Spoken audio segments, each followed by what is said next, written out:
Olá, boa noite. Começa agora o Jornal da Justiça desta quarta-feira, 3 de agosto. O plenário do Supremo Tribunal Federal começa a julgar se a nova lei de improbidade administrativa sancionada no ano passado vai alcançar ações já em tramitação e se as alterações podem ser aplicadas retroativamente. Esse é um dos destaques da edição de hoje e você vai ver também. Procuradoria-Geral da República se manifesta no Supremo a favor da constitucionalidade de norma sobre a cobrança de crédito fiscal inscrito em dívida ativa. Representantes das Forças Armadas vão ao Tribunal Superior Eleitoral para inspecionar os códigos-fontes dos sistemas eleitorais. E ainda, projeto do Supremo para celebrar os 200 anos da independência do Brasil apresenta livro e cartilha sobre liberdades constitucionais e acervo digitalizado da Corte, com um registro de mais de 50 mil sessões.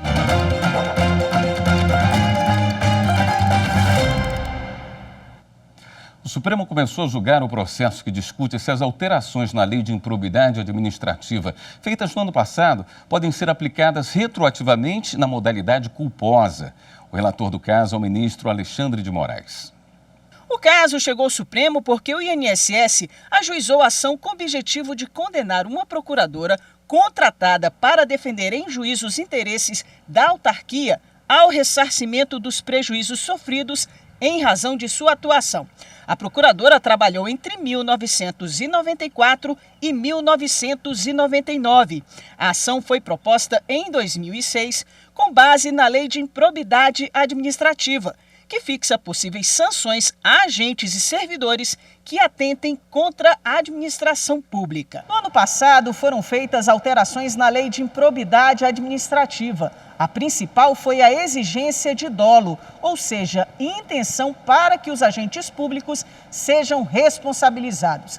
Danos causados por imprudência, imperícia ou negligência não podem mais ser configurados como improbidade. O Supremo Tribunal Federal vai definir se as alterações podem ser aplicadas retroativamente ao prazo de prescrição para as ações de ressarcimento e aos atos de improbidade administrativa na modalidade culposa. A matéria tem repercussão geral reconhecida, ou seja, deverá ser seguida pelas demais instâncias. No recurso ao STF, a defesa da ex-procuradora argumenta que a ação seria inviável por ter sido proposta após o prazo prescricional de 5 anos. Nessa lei, somente se consideram atos de improbidade as condutas dolosas. Se a conduta imputada é culposa, não se está diante de ato de improbidade. E, portanto, não se aplica a premissa do acórdão recorrido, que era a imprescritibilidade de um ato de improbidade.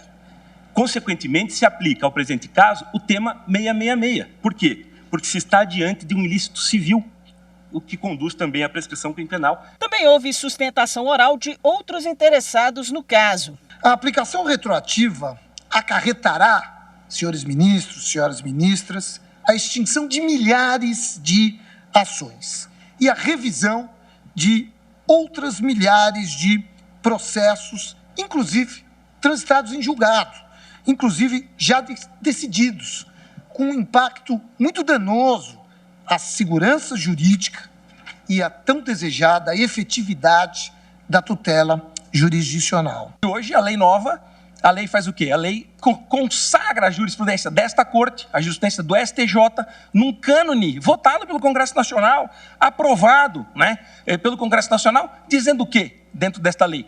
Que a relação jurídica tem que ser respeitada, que a prova tem que ser encontrada.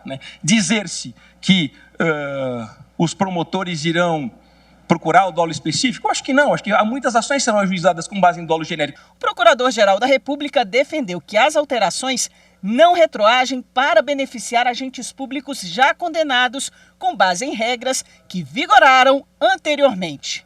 Manifesto-me pelo desprovimento do recurso extraordinário e para fins de repercussão geral, apresento a vossas excelências as seguintes teses. Número 1.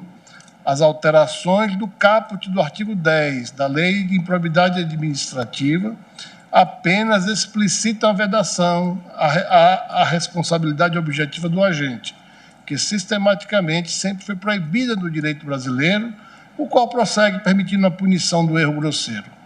2. Os novos prazos de prescrição geral e intercorrente previstos na Lei 14.230 de 2021 para os atos de improbidade administrativa que tenham sido cometidos antes da sua edição, somente serão computados a partir da data da sua promulgação. Essa sessão terminou há pouco. Nós vamos falar com a repórter Marta Ferreira, que tem mais informações sobre o julgamento dessa quarta-feira. Oi, Marta. Boa noite. Boa noite, William. Boa noite a todos. Na sequência da sessão, o relator desse caso, o ministro Alexandre de Moraes, iniciou a leitura do voto dele. Mas, por conta do adiantado da hora, a sessão foi suspensa e será retomada amanhã, com a conclusão do voto do relator e também o voto dos demais ministros. Lembrando que o plenário vai decidir se as mudanças feitas pelo Congresso Nacional no ano passado na Lei de Improbidade Administrativa têm efeito retroativo para casos anteriores à nova legislação. William. Obrigado, Marta. Em parecer enviado ao Supremo, a Procuradoria-Geral da República defendeu a constitucionalidade de uma norma que trata da cobrança de crédito fiscal inscrito em dívida ativa.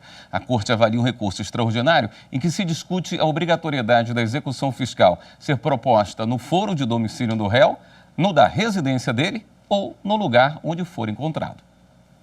O tema tem repercussão geral reconhecida. O que os ministros decidirem valerá para situações semelhantes.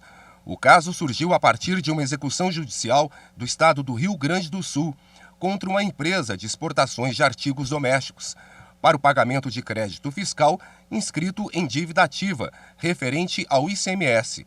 A empresa questionou a competência do juízo do local da autuação fiscal.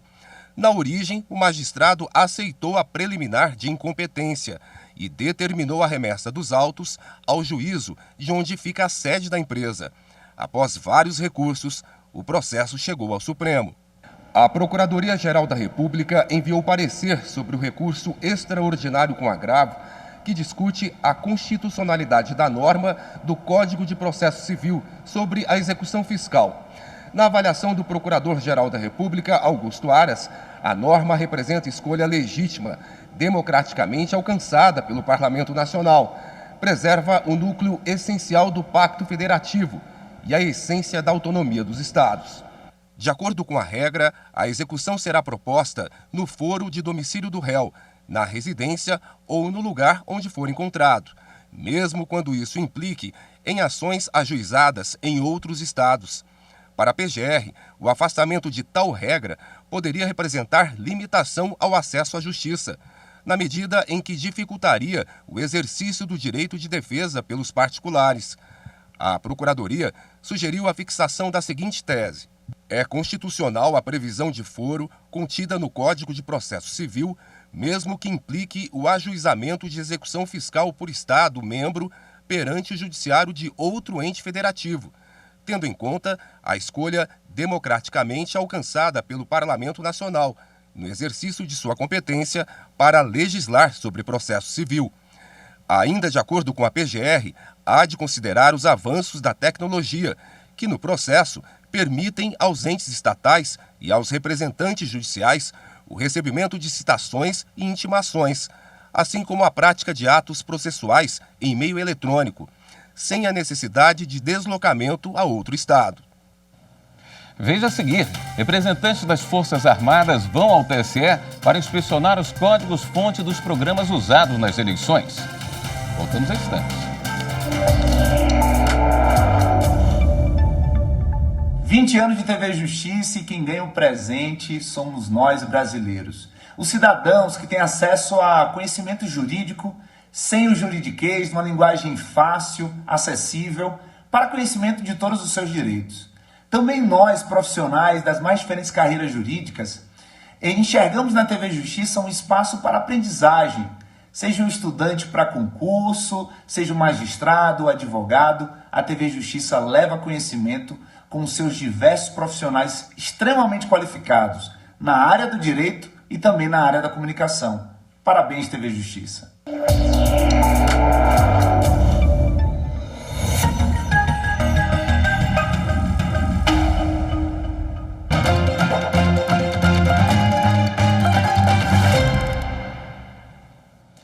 Representantes das Forças Armadas foram ao Tribunal Superior Eleitoral para inspecionar os códigos-fonte dos programas usados nas eleições. O repórter Henrique Amaral tem mais informações direto do TSE. Henrique, boa noite. Boa noite, William. Boa noite a todos.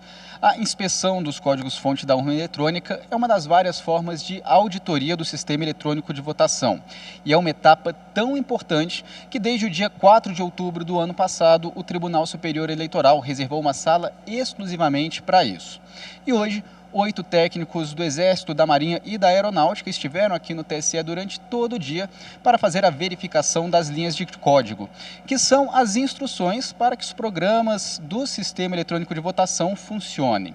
Bom, e as Forças Armadas foram uma das últimas instituições a virem aqui ao TSE para inspecionar os códigos-fonte. Desde outubro do ano passado, já estiveram aqui Partido Verde, Partido Liberal, Controladoria Geral da União, Ministério Público Federal, Universidade Federal do Rio Grande do Sul e também o Senado Federal. Quando o Tribunal Superior Eleitoral abriu a sala de inspeção dos códigos-fonte, o TSE convidou todas as entidades fiscalizadoras a virem aqui ao TSE, incluindo aí as Forças Armadas. E, William, para este ano, o prazo de inspeção dos códigos aumentou. Antes, esse prazo era de 6 meses antes das eleições e agora foi para 1 ano antes da votação. A ideia dessa extensão de prazo é aumentar a transparência e a segurança do sistema eletrônico de votação, que há mais de 20 anos garante eleições limpas, livres e seguras. William. Muito bem, obrigado, Henrique. E hoje o Supremo elegeu a ministra Carmen Lúcia para atuar por mais um biênio como ministra substituta do Tribunal Superior Eleitoral. Atualmente compõem o TSE nas vagas destinadas ao STF os ministros Edson Fachin, Alexandre de Moraes e Ricardo Lewandowski nos cargos de ministros efetivos. Carmen Lúcia, Nunes Marques e André Mendonça ocupam as vagas de ministros substitutos. Com o término do mandato do ministro Fachin, o ministro Alexandre de Moraes assume a presidência do TSE no dia 16 deste mês. Ele vai conduzir as eleições gerais de 2022, em outubro. O ministro Humberto Martins, do Superior Tribunal de Justiça, visitou a usina solar que vai gerar energia para o STJ. A ação faz parte da política de gestão sustentável da Corte. A instalação dos equipamentos ocorreu sem custos diretos para o tribunal. O Superior Tribunal de Justiça agora é capaz de produzir energia limpa e sustentável. O presidente da Corte, ministro Humberto Martins, visitou as instalações da usina de geração de energia elétrica por fonte solar. A usina vai gerar economia ao colocar em prática a política de gestão sustentável do STJ. Ela prevê a adoção de novo padrão energético com uso de fontes renováveis e não poluentes. Primeiro, energia limpa. Segundo, vida. Energia também é vida. Energia é movimento. E nós estamos defendendo primeiro o planeta, o meio ambiente. Tribunal moderno, eficiente, qualificado, produtivo, de mãos dadas. Poder judiciário, cidadania.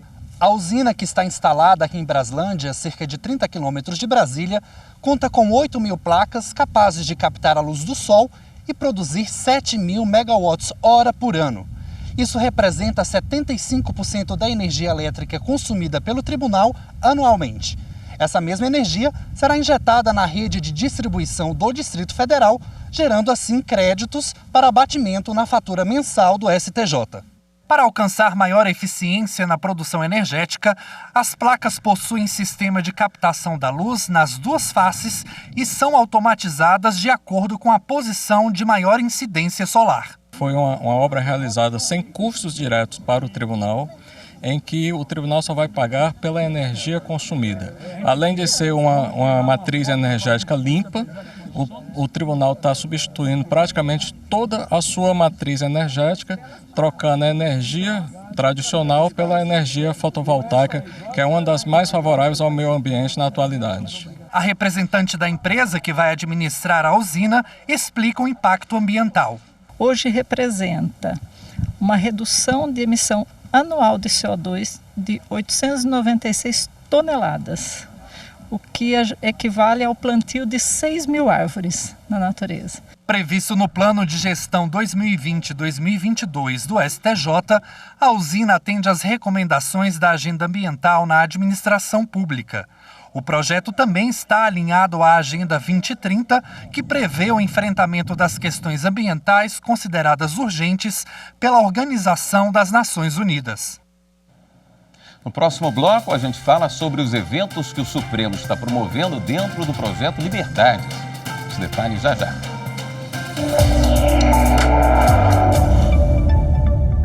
20 anos de TV Justiça, sem dúvida uma conquista democrática. O televisionamento das sessões, especialmente das sessões plenárias mais importantes, aproximou o cidadão do Poder Judiciário. Isso é uma conquista importante. Eu faço uma única ressalva, fiz desde o primeiro momento ao ministro Marco Aurélio, que foi o pai dessa ideia, nas questões criminais. Acho que o processo criminal não deveria ser televisionado. O processo criminal é fato. E muitas vezes há uma sensacionalização, e essa sensacionalização leva a um pré-julgamento. E também entendo que pode ser considerado, inclusive, uma condenação acessória sem previsão constitucional. Mas vamos apoiar a TV Justiça naquilo que ela tem de melhor, que é aproximar o cidadão das grandes causas nacionais.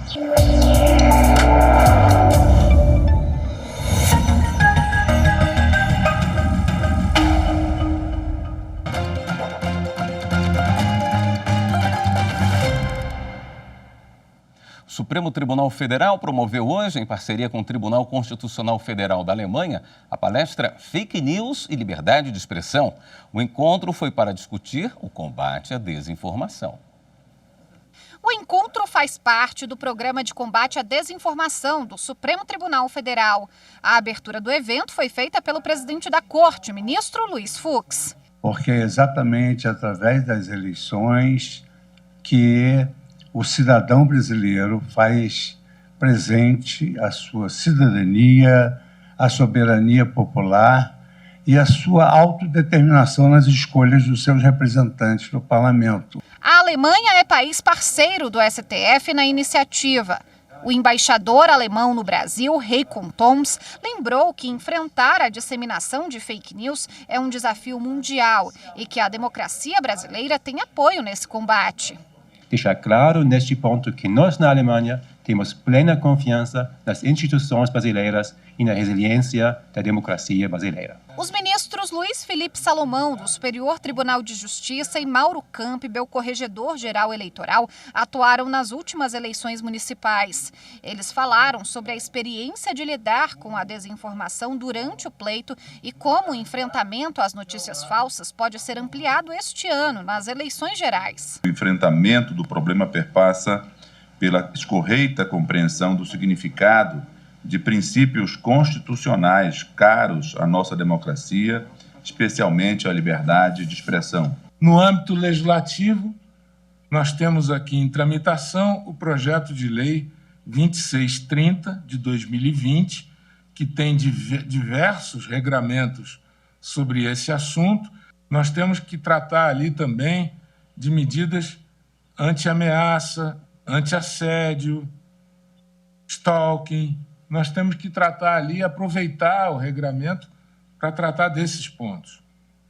E pelo ângulo judicial, ministro Barroso, eu acho que o Estado pode agir e bastante. E os maiores exemplos vêm da jurisdição eleitoral, especialmente quando o ministro Barroso era presidente da Casa. O evento Fake News e Liberdade de Expressão foi comandado pela juíza Sibeli Kessel-Wolf, do Tribunal Constitucional Federal Alemão. A magistrada trouxe relatos sobre a vivência da Alemanha no combate às fake news no país e no continente europeu durante processos eleitorais. Ela falou ainda sobre a influência da desinformação na propagação de discurso de ódio e lembrou que as notícias falsas, inclusive, afastam a participação popular nas eleições.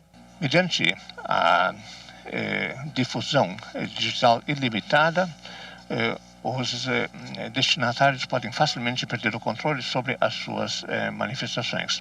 Por fim, o ministro Luiz Roberto Barroso, do Supremo Tribunal Federal, destacou que a democracia brasileira não se legitima somente no processo eleitoral, mas também depende da preservação dos direitos dos cidadãos para que todos tenham a possibilidade de participar de um debate livre.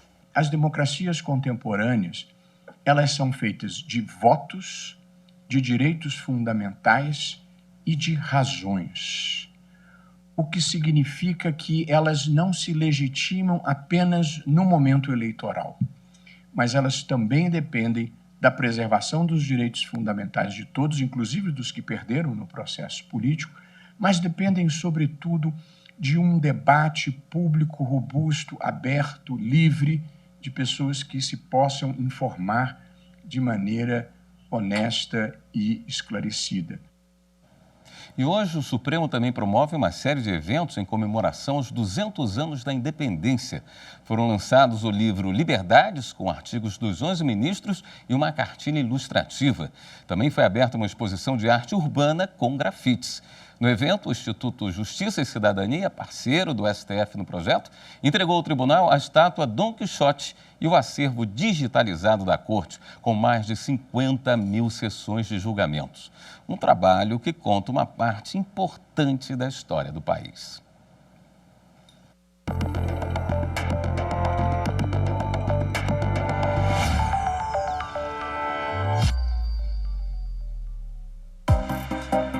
Pela lente das câmeras da TV Justiça, que há 20 anos a história do Supremo Tribunal Federal está registrada. Com a criação da emissora, o STF passou a ser o primeiro tribunal constitucional do mundo a transmitir ao vivo uma sessão plenária da mais alta corte do país. Registros históricos que estão guardados no arquivo da emissora. Que a gente se sente um pouco de guardião da história aqui do tribunal, pelo menos a partir de 2002. Não é? Porque a gente tem todo o processo, todos os votos, todo o andamento histórico de cada julgamento, de cada ação que é impetrada aqui no tribunal. Então, a gente tem um bom pedaço da parte da história jurídica aqui do nosso país, aqui na TV Justiça. Ao longo de 2 décadas, mais de 50 mil sessões de julgamentos foram gravadas na íntegra, catalogadas e arquivadas. E diante da revolução tecnológica dos últimos anos, era necessário migrar o arquivo físico de imagens que contam a história do Poder Judiciário para o formato digital. E foi por meio de uma parceria entre o Supremo Tribunal Federal, o Instituto Justiça e Cidadania, a Federação Brasileira dos Bancos e a Confederação Nacional da Indústria que isso foi possível. Esse material é justamente para democratizar o acesso à história do Poder Judiciário brasileiro. Nessas 9.000 horas de digitalização, temos julgamentos importantíssimos no Brasil. Por exemplo, Raposa Serra do Sol, o Mensalão, entre outros julgamentos de suma importância para a história do Brasil. Isso vai prover acesso facilitado e universal a todos quantos queiram. A FEBRABAN se sente, portanto, honrada em apoiar esse projeto. A digitalização das gravações dos julgamentos do Supremo Tribunal Federal, de depoimentos, documentários, outros vídeos produzidos pela TV Justiça, certamente vai facilitar a divulgação e o acesso da população a um acervo de inestimável valor histórico para o Brasil. Foram 8 meses de trabalho. Na primeira etapa, cerca de 9.500 horas de gravação em mais de 5.000 mídias, com as sessões plenárias, audiências públicas, eventos e alguns programas foram digitalizados por uma produtora de vídeo. Além de modernizar o arquivo de imagens, a digitalização assegura maior proteção ao patrimônio histórico da emissora. A digitalização do acervo da TV Justiça faz parte de uma série de iniciativas voltadas ao fortalecimento do Poder Judiciário e em comemoração aos 130 anos do Supremo Tribunal Federal e ao bicentenário da independência. O material digitalizado será armazenado numa nuvem digital e disponibilizado para consulta pública na internet. Ao todo, já são mais de 11 terabytes em arquivos de mídia. Benefícios para a população e um ganho de qualidade nos produtos da TV Justiça. Isso é importante porque não só torna mais transparente as decisões, as atividades do STF, como também garante para a TV Justiça uma facilidade na produção dos seus conteúdos, né? É muito importante para a modernização da TV Justiça, né? Esse acervo digitalizado. Isso vai trazer um ganho, um ganho de escala na produção dos nossos programas e melhorar também os mecanismos de busca por esses conteúdos que ficarão disponíveis nesta plataforma. Além do projeto de digitalização, o Instituto Justiça e Cidadania elaborou outras iniciativas em comemoração aos 200 anos da independência, como o lançamento de um livro que reúne artigos sobre os diversos aspectos da liberdade, sob o prisma da Constituição Federal. Os autores, ministros do Supremo Tribunal Federal e juristas. A obra vai contar ainda com uma versão juvenil. Com a importância que esse livro tomou dentro da academia brasileira, nós imaginamos que poderíamos também ampliar o acesso a essas informações. E criamos uma cartilha onde fizemos uma versão de cada um desses artigos com uma linguagem muito mais leve e direcionada ao público juvenil. Então, para ilustrar esses textos que foram, essas versões desses textos que foram do livro Liberdades, nós convidamos grafiteiros do Brasil inteiro, de todas as regiões do Brasil, para criarem um desenho sobre cada uma dessas liberdades.